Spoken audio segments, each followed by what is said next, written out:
सुप्रभात बच्चों।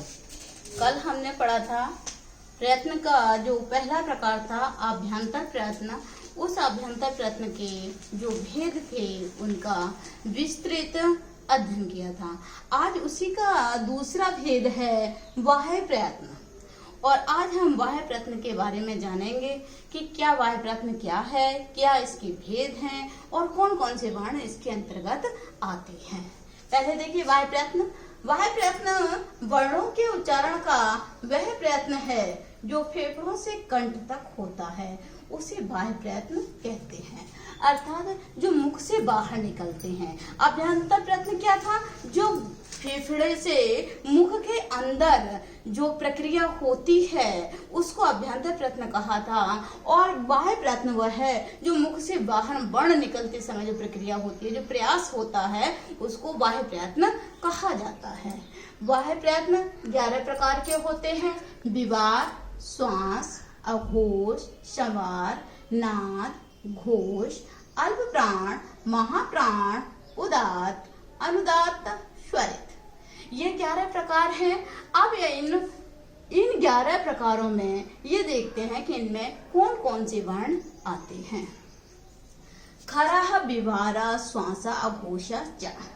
खर यानी कि जो हमारा खर प्रत्याहार है उसके अंतर्गत आने वाले वर्ण विवार, श्वास और अघोष कहे जाते हैं।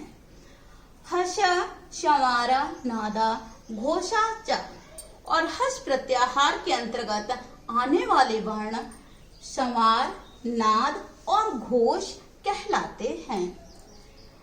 ये 6 हो गए हैं। 7वां है अल्प प्राण।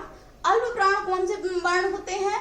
वर्गों के प्रथम, तृतीय और पंचम वर्ण, यानी कि जैसे क वर्ग का का, गा और या। और अंतस्थ वर्ण प्रत्येक वर्ग का पहला, तीसरा और 5वां वर्ण, और अंतस्थ वर्ण अल्प प्राण में आते हैं। महाप्राण वर्गों के द्वितीय, चतुर्थ वर्ण, यानी कि प्रत्येक वर्ग का द्वितीय और चतुर्थ वर्ण ऊष्म और ऊष्म वर्ण इस महाप्राण के अंतर्गत आते हैं।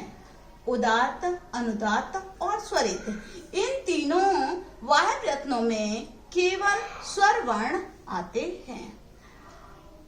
अभी तक तो आपको हम एक वर्णों से संबंधित उनके प्रयत्न, उनके प्रकार, उनके प्रत्याहार, इन सब का आपको अध्ययन करा रहे थे, और अब आपको जो भी अध्ययन करा दिया है उसको अब आप याद कीजिए, अपने नोट्स पर तैयार कीजिए।